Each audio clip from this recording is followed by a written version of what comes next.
Science says nothing exists alone. The Buddha found the exit. The Meeting Point. Episode 3. This is the meeting point, where science and Buddhism examine the same questions from opposite directions.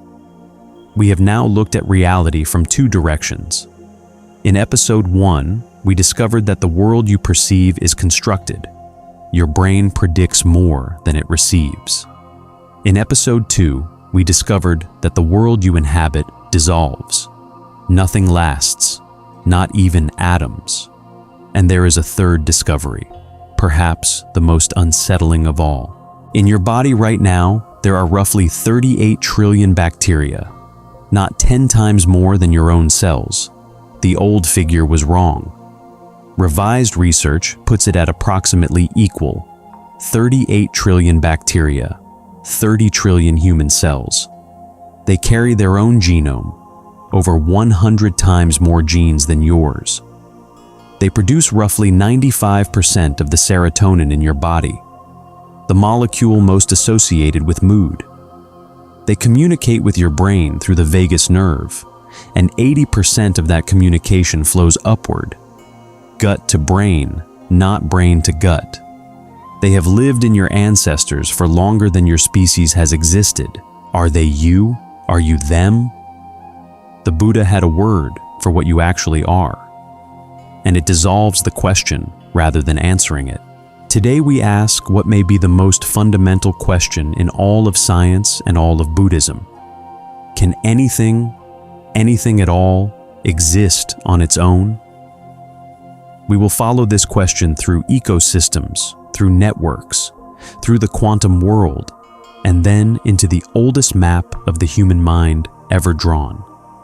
A map that does not just describe how suffering arises, but tells you exactly where to interrupt it.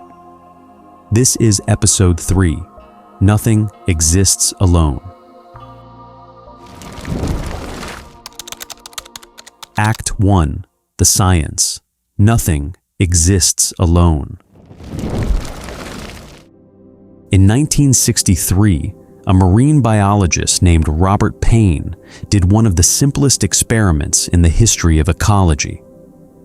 On an 8-meter stretch of shoreline in Washington state, he removed one species, the ochre sea star, by crowbar, just pried them off the rocks and threw them past the tide line. Then he watched. Before the removal, 15 species lived in that stretch of shore. Mussels, barnacles, anemones, algae, limpets, chitons, a dense, layered, competitive community. Within a year, 8 species were gone. Eventually, nearly the entire stretch had become a monoculture. Nothing but mussels, wall-to-wall mussels. The mussels had always been there, but the sea stars had kept them in check, eating enough of them to leave room for everyone else. Remove that one predator, and the balance collapsed. Payne called this the keystone species, named after the keystone in a stone arch. The keystone is not the piece that bears the most weight. It is the piece whose removal makes everything else fall. His experiment at Macaw Bay became one of the most cited empirical studies in the history of ecology. Not because it was complicated, but because it was so devastatingly simple. One removal, one collapse. The system was not a collection of independent organisms. It was a set of conditions leaning on each other, and that was a tidal pool. In January 1995, 14 gray wolves were released into Yellowstone National Park. They had been absent for roughly 70 years, hunted out of the park by the mid-1920s. What followed became one of the most cited stories in ecology. You may have heard it. The wolves changed the rivers. Ecologists themselves have complicated this story considerably since it went viral. The full picture involves drought, changes in hunting policy, the return of bears and cougars, not just wolves. One ecologist at Colorado State put it bluntly: It is a lovely story, and he would love it to be true, but it is not that simple. Researchers who have spent decades in Yellowstone caution that trying to determine whether the current ecosystem is in a fully restored state is, in their words, a fool's errand. But what is established is this. The wolves triggered what ecologists call a trophic cascade, a chain of effects that rippled through levels of the ecosystem. Elk populations dropped, in part because of wolves, and in part because of other factors. But more importantly, elk behavior changed. They stopped lingering in open river valleys where wolves could see them. With less grazing pressure, willow and aspen began to recover. Willow crown volume increased roughly 1,500% over 20 years. Beaver colonies went from 1 to 9. The cascade was real, not because the ecosystem is one single thing, but because in a system, conditions propagate. Remove one element, and conditions shift for everything downstream. Add it back, and they shift again. Payne showed it in 8 meters of shoreline. Yellowstone showed it across 2.2 million acres. The principle is the same. Nothing in an ecosystem exists on its own. Now, ecosystems are one thing. You might think human societies work differently. But in 1999, a physicist named Albert Laszlo Barabasi published a finding that changed how we think about networks of all kinds. He and his colleagues showed that many complex systems, the internet, cellular metabolism, social networks, share a common architecture. They are dominated by hubs, a small number of nodes with a disproportionately large number of connections. Remove the hubs and the network fragments. The internet, the power grid, your social world, they are not flat, equal webs. They are structured around a handful of nodes that hold everything together. There has been debate about whether the strict mathematical form Barabasi proposed applies universally. But the broader insight that many systems are hub-dominated and that the structure of connections matters as much as the components is now accepted across disciplines. And then things got personal. In 2007, Nicholas Christakis and James Fowler published a study based on data from the Framingham Heart Study. Over 12,000 people tracked for 32 years. They found that obesity spreads through social networks, not through shared diets or genetics, through connection itself. If your friend becomes obese, your risk increases by 57%.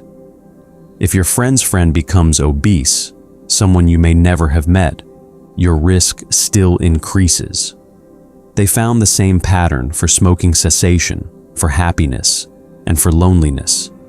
They called it the 3 degrees of influence rule. Your behavior, your emotions, even your health can be shaped by people 3 connections removed from you, people you have never met and never will. Think about that for a moment. Your emotional state may depend on the emotional experiences of someone you do not know, connected to you only through 2 intermediaries. You are not an island. You are a node in a network you cannot see the edges of. And then there is the deepest level. In 2022, the Nobel Prize in Physics was awarded to Alain Aspect, John Clauser, and Anton Zeilinger for experiments with entangled particles. What they demonstrated, conclusively after decades of debate, is that particles which have interacted remain correlated regardless of the distance between them.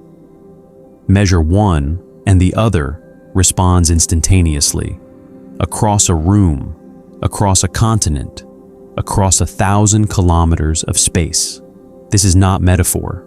This is experimental physics, verified to a degree that settled one of the longest-running debates in the field. What does this mean? We should be careful here. Quantum effects operate at scales so small that they dissolve, a process called decoherence, in macroscopic objects in roughly a billionth of a billionth of a billionth of a second. The physicist Adam Frank, who is also a Zen practitioner, has said plainly that he never accepted the claim that quantum physics supports Buddhist metaphysics.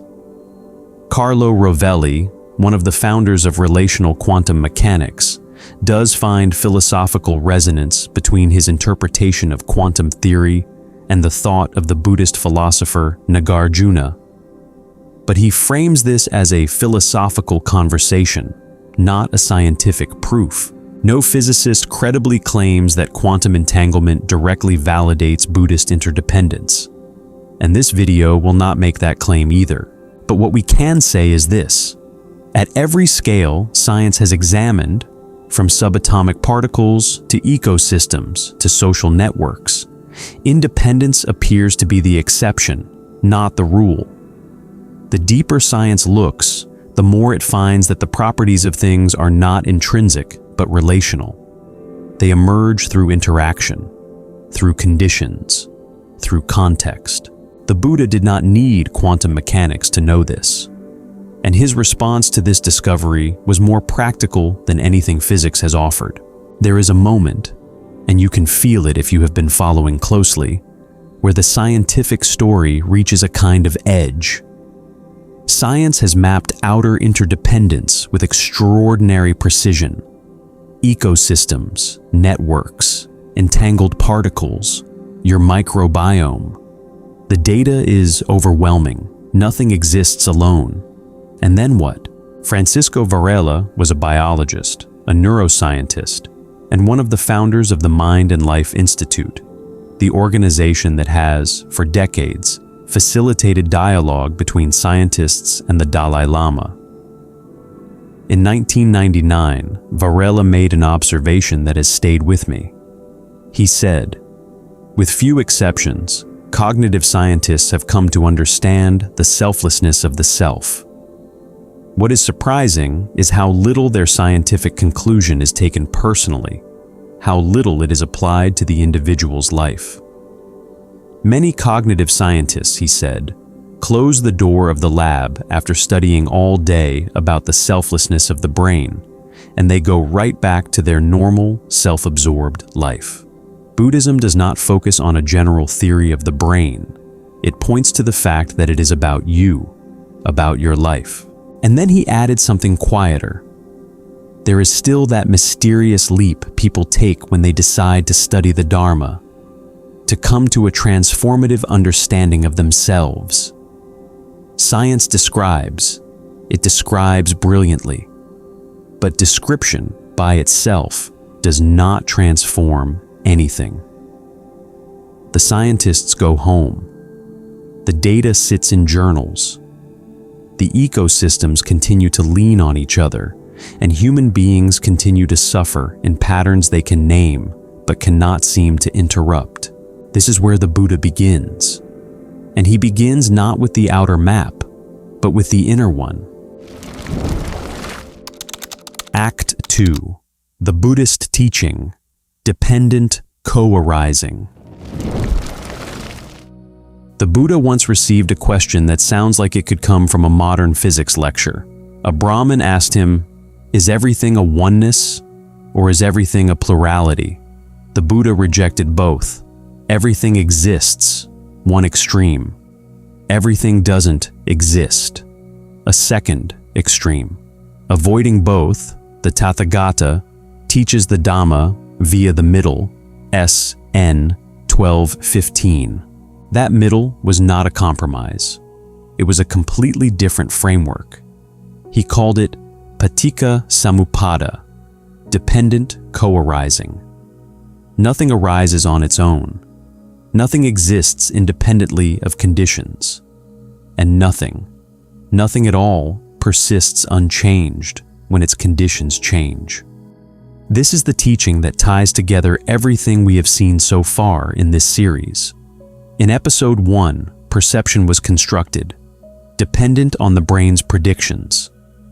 In Episode 2, everything was impermanent, dependent on conditions that dissolve. Now, nothing exists alone. everything arises in dependence. But before we say what the Buddha taught about interdependence, we need to say what he did not teach. Because the most common misreading of this teaching in the modern West is that dependent origination means everything is one, that we are all connected in some cosmic unity, that separation is illusion and oneness is truth. The Buddha explicitly rejected this. In one dialogue, when asked whether everything is a oneness or everything a plurality, he said both views are extremes to be avoided. SN 1248. In another teaching, he said that to relinquish ignorance, the very first link in the chain of suffering, one must see things as other, as separate, as not self. SN 3580.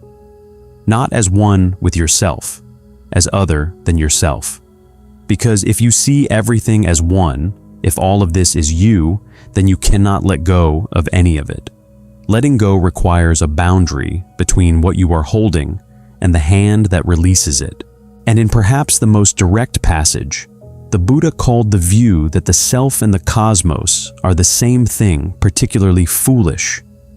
Because if the cosmos were yourself, you would be able to control it, and you cannot. MN 22. 3 passages, 3 angles. The same conclusion. Oneness does not end suffering.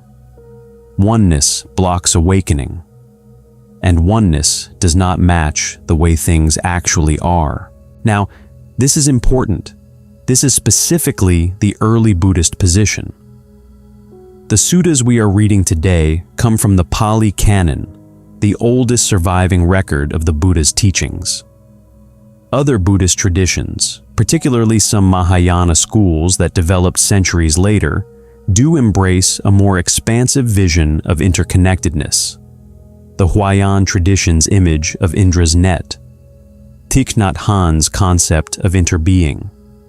These are legitimate developments within Buddhism, but they are later developments.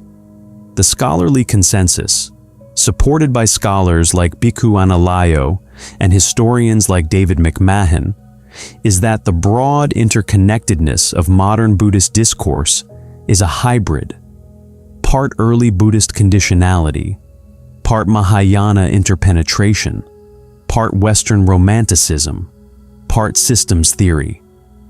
It is not what the historical Buddha taught. What did he teach? The monk Thanissaro Bhikkhu offers an image that cuts through the sentimentality. He says, "We are not individual lights in a cosmic lantern show, reflecting each other infinitely. We are individual beings with individual stomachs, and we feed on one another. To be interdependent is to inter-eat." The first line of the Paṭicca-samuppāda, one of the earliest Buddhist texts, states simply, "All beings subsist on food." KHP4. The ecosystem is not a love story. It is a network of conditions. And conditions include feeding, consuming, depending, in ways that are intimate and sometimes brutal. This is not cynicism. It is precision. And the precision matters because it points to what the Buddha actually mapped, which is far more useful than cosmic unity. There is an image in the suttas that makes dependent arising concrete. Sariputta, one of the Buddha's 2 chief disciples, was once in conversation with another senior monk, Maha Kotita, SN 1267. Kotita asked about 2 links in the chain of dependent arising, consciousness and name and form. He asked, "Is consciousness self-made? Other-made? Both? Neither?" Sariputta rejected all 4 options. The question itself was wrong. Then Kotita noticed something. The texts say that consciousness conditions name and form, but they also say that name and form conditions consciousness. This is circular. Which comes first? Sariputta answered with an image that anyone who has ever leaned anything against anything can understand. 2 bundles of reeds standing upright in a field, Each stands only because the other stands. Neither is first. Neither is cause and the other effect. They are mutual conditions, each leaning on the other. Pull one away and both fall. Pull the other away and both fall. This is what dependent origination looks like from the inside. Not a wheel spinning inevitably forward, not a line of dominoes. Two things holding each other up. And if the right condition changes, if you introduce clear seeing where there was confusion, the whole structure can come down. The Pali word for this mutual leaning is paṭicca, requisite condition. It means to support, to lean on, to depend on, not to cause in the mechanical sense, to condition. The distinction matters. A cause produces an effect and is done. A condition sustains a situation. And when the condition changes, the situation changes with it. Sariputta's senior colleague in the same canon, in a different teaching, put it even more directly. Whoever sees dependent co-arising sees the Dhamma. Whoever sees the Dhamma sees dependent co-arising, MN 28. This equation appears nowhere else in the Pali Canon. Dependent arising is not one teaching among many. It is the teaching. Everything else is commentary. Now, here is where the Buddha's teaching goes beyond the ecosystem maps and network graphs we explored in the first half of this episode. Science has shown us outer interdependence, wolves and elk, gut bacteria and mood, social networks and loneliness, entangled particles. At every scale, the outer world is a web of conditions. The Buddha's dependent origination maps something different. It maps inner interdependence, the chain of conditions within your own experience.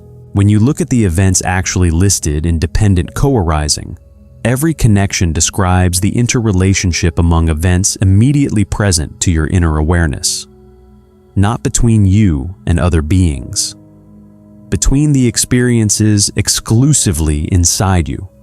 Ignorance conditions fabrications, inside you. Fabrications condition consciousness, inside you. Consciousness conditions name and form, inside you. And so on through 12 links to aging, death, sorrow, lamentation, pain, distress, and despair, all inside you. This is not a denial that the outer world matters. Of course it does. But the chain that produces suffering runs through your inner experience of conditions, not through the conditions themselves. A wolf changes an ecosystem from outside. The Buddha's chain changes suffering from within, and suffering can only be cured from within.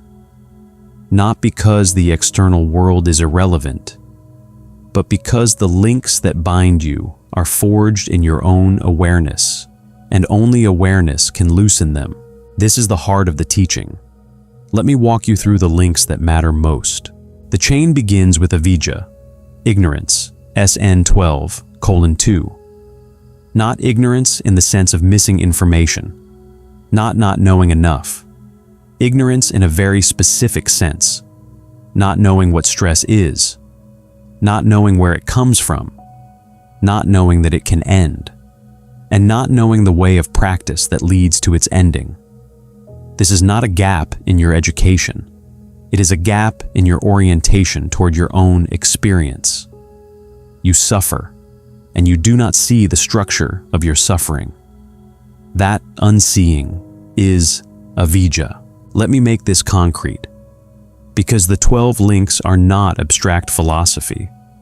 They are a description of something that happens to you dozens of times a day. You are lying awake at 3 in the morning. A thought surfaces, something someone said to you yesterday, a comment that at the time seemed minor. That thought does not arise from nowhere. It arises because there is ignorance, not stupidity, but a habitual orientation that takes the thought personally, that does not see it as a conditioned event, but as something that happened to you. That is the first link. From that ignorance, fabrication, the mind begins to build. It constructs a narrative around the comment. It replays the scene. It imagines what you should have said. It projects forward to what might happen tomorrow. These are sankhara, mental fabrications, verbal fabrications, even bodily fabrications as your shoulders tighten and your breathing shallows. You are not choosing to do this. The chain is running. From fabrication, consciousness narrows. You are now conscious of this one thing. The room, the sheets, the quiet night, gone. Your field of awareness has contracted to this single thread. From consciousness, name, and form, the experience now has shape.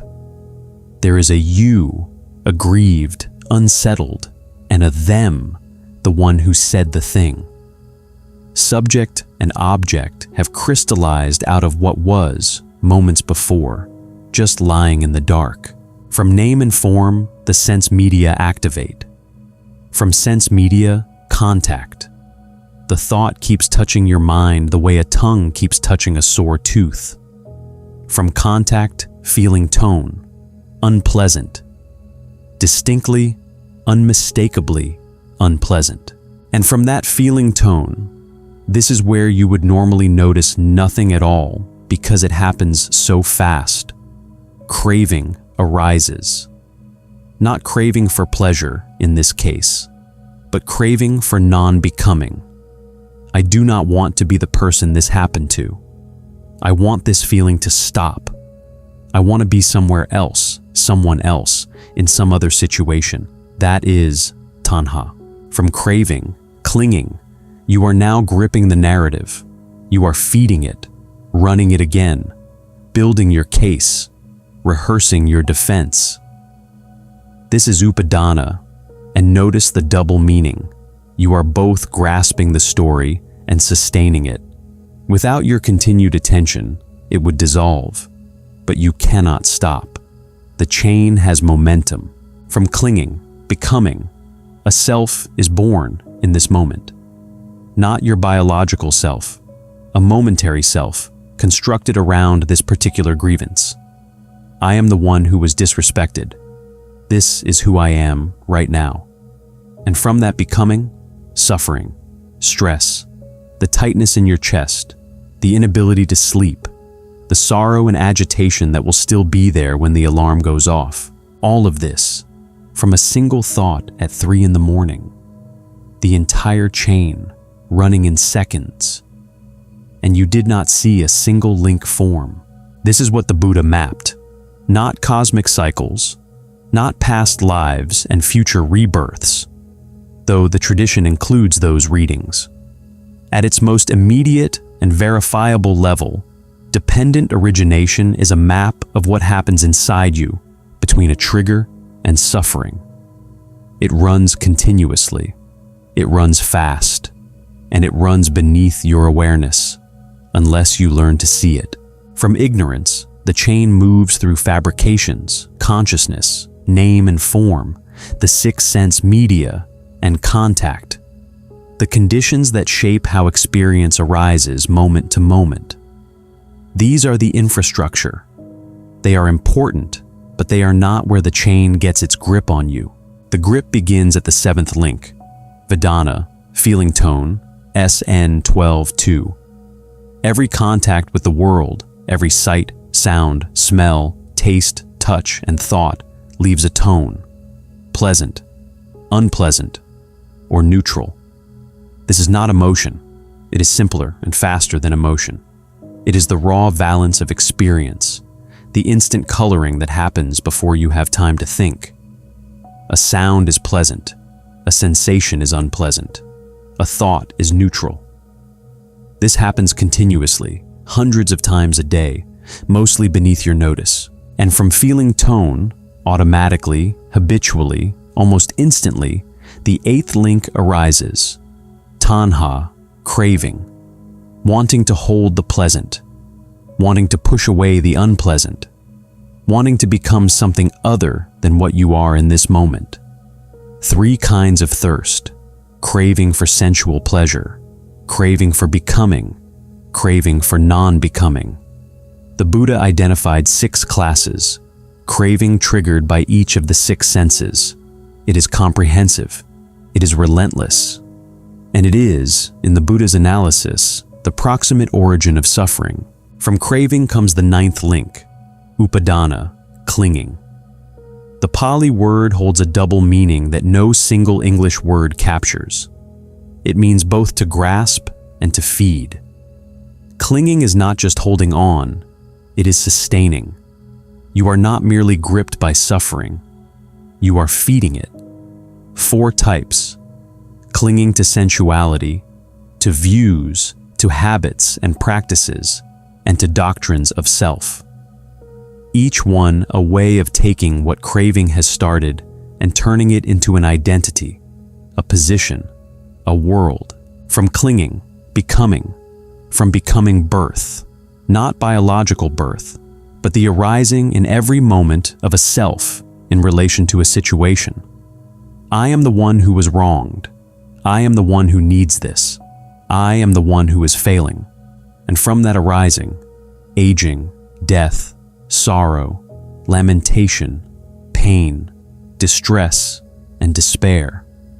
Such is the origination of this entire mass of suffering. And then the Buddha spoke the cessation sequence, the same chain in reverse.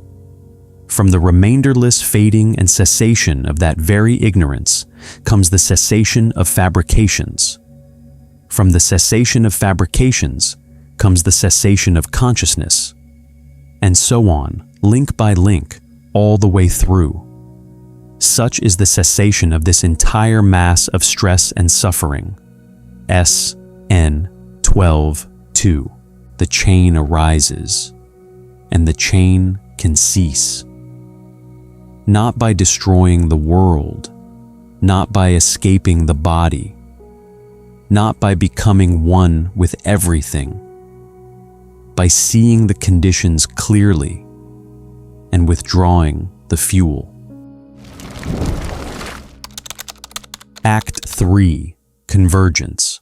Science describes, Buddha goes further. Let me put these 2 halves of the episode side by side. Robert Payne removed one species from a tidal pool, and the ecosystem collapsed. 14 wolves returned to Yellowstone, and vegetation, beavers, and elk behavior all shifted in response. Christakis and Fowler tracked 12,000 people for 32 years and found that your happiness is conditioned by people you have never met. At the quantum level, particles that have interacted remain correlated across any distance. At every scale science has examined, the finding is the same. Nothing exists independently. Everything arises through conditions. Remove a condition, and the system changes. The Buddha found the same thing 2,500 years ago. He named the principle paṭicca-samuppāda, and the convergence is striking, not because the Buddha predicted modern science, but because 2 completely independent modes of investigation arrived at a structurally similar insight. Science looked outward, the Buddha looked inward. Both found that independence is the exception, not the rule. But here is where the parallel breaks, and where the Buddha goes further. Science describes outer interdependence. It maps how conditions propagate through ecosystems, through networks, through particles. It can tell you that the wolves change the elk, that the bacteria influence your mood, that your friend's emotional state affects yours 3 degrees out. What it cannot tell you, what it was never designed to tell you, is what to do about the interdependence inside your own mind. Science can describe the chain. It cannot tell you where to cut it. The Buddha's dependent origination is not a description of the outer world. It is a map of the inner one. And his map came with something that no scientific paper has ever provided: instructions. The 12-link chain is not a wheel spinning inevitably forward. It is not fate. it is not a closed system. The monk Thanissaro Bhikkhu, whose work has informed much of this series, makes a point that is easy to miss but changes everything. The complexity of the chain is precisely the feature that allows it to be undone. If suffering were caused by a single, simple mechanism, if it were just life is hard, there would be no point of intervention. But the chain has 12 links. It has joints. It has loops. It has places where one condition feeds into another. And at any of those joints, the process can be observed, understood, and, with practice, interrupted. The chain is not a prison, it is a structure, and structures have weak points. Where, then, do you intervene? In principle, at any link. The Buddha said that the causal process as a whole can be unraveled by developing knowledge focused on any one of its factors. This is not a teaching of helplessness. It is the opposite. It is a teaching that says the entire system is vulnerable to clear seeing at any point. But in practice, one junction is more accessible than the others. And it is the junction that matters most for anyone listening to this right now. Vedana, feeling tone, to tanha, craving. Let me slow this down because this is the most practical thing the Buddha ever taught about suffering. And it is the gift that Episode 3, the finale of this first arc, offers. Contact happens. You see something. You hear something. You remember something. A thought arises. This is contact, phassa, and you cannot prevent it. You are a living being with 6 senses, and the world touches you continuously. From that contact, a feeling tone arises. Pleasant, unpleasant, or neutral. This is Vedana. It is not a thought. It is not a story. It is simpler than that, a raw coloring of experience, faster than language. A sound is pleasant before you know what it is.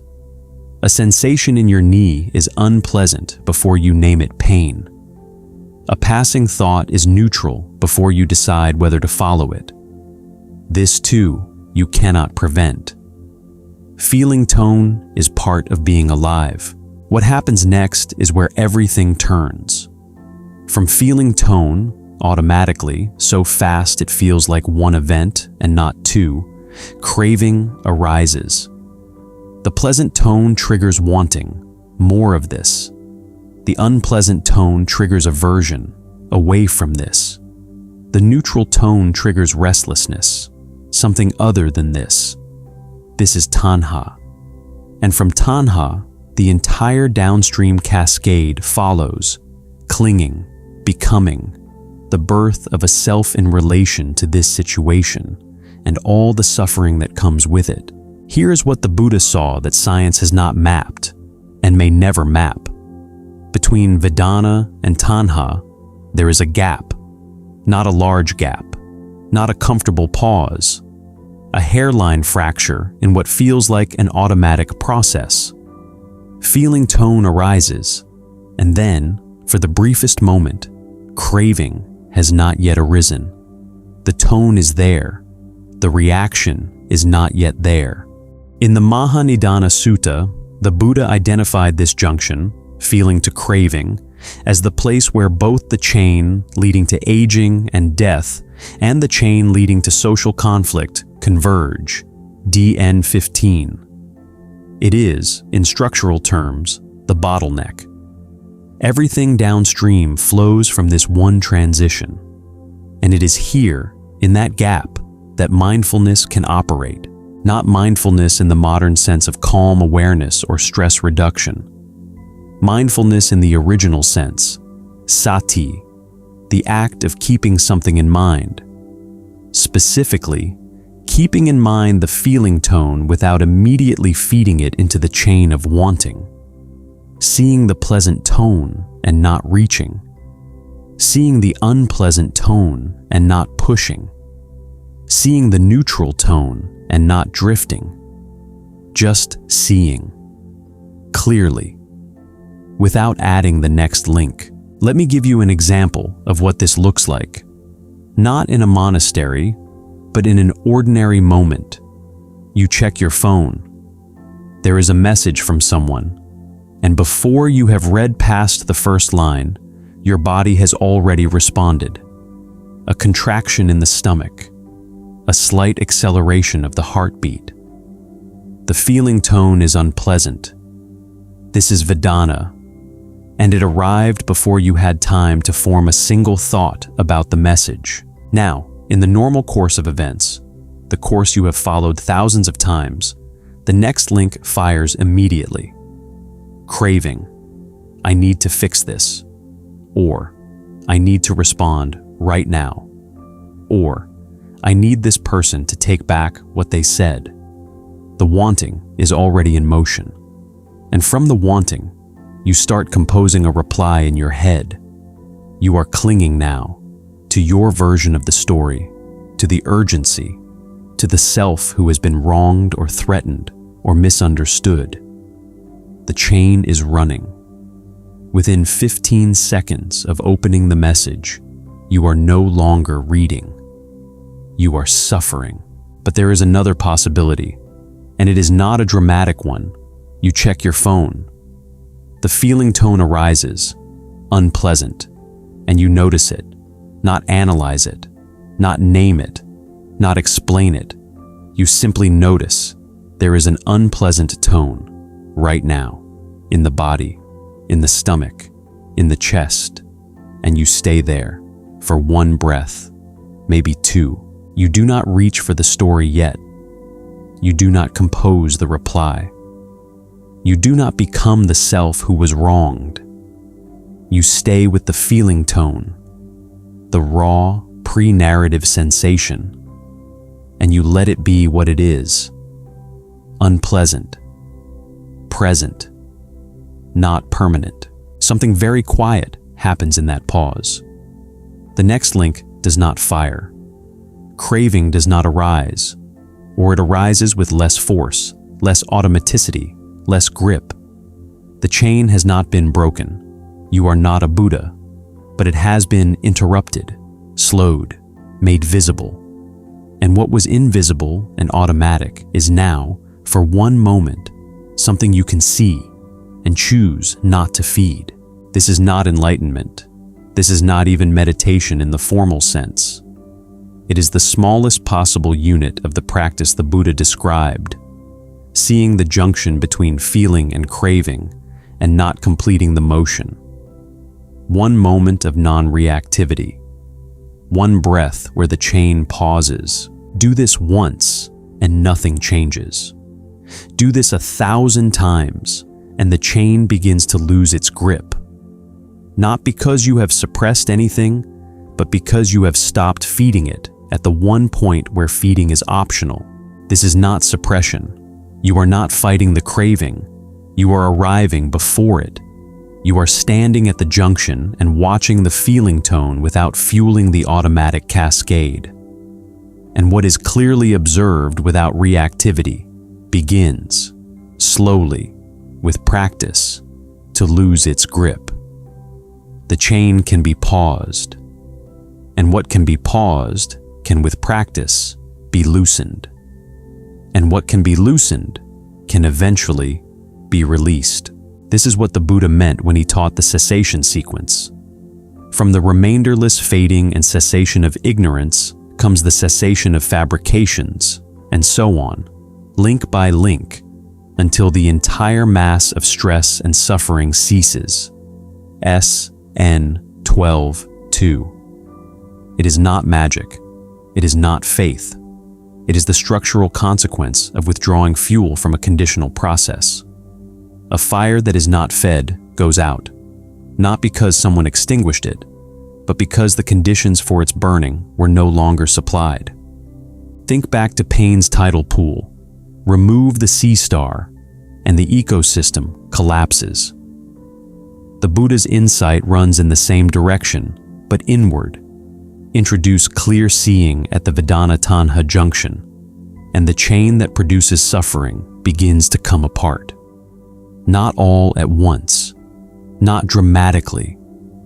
The way two bundles of reeds come apart when one is gently shifted, slowly, then completely. This is what Francisco Varela was pointing to when he spoke about the mysterious leap. The cognitive scientists who study selflessness go home and live as though the self were solid.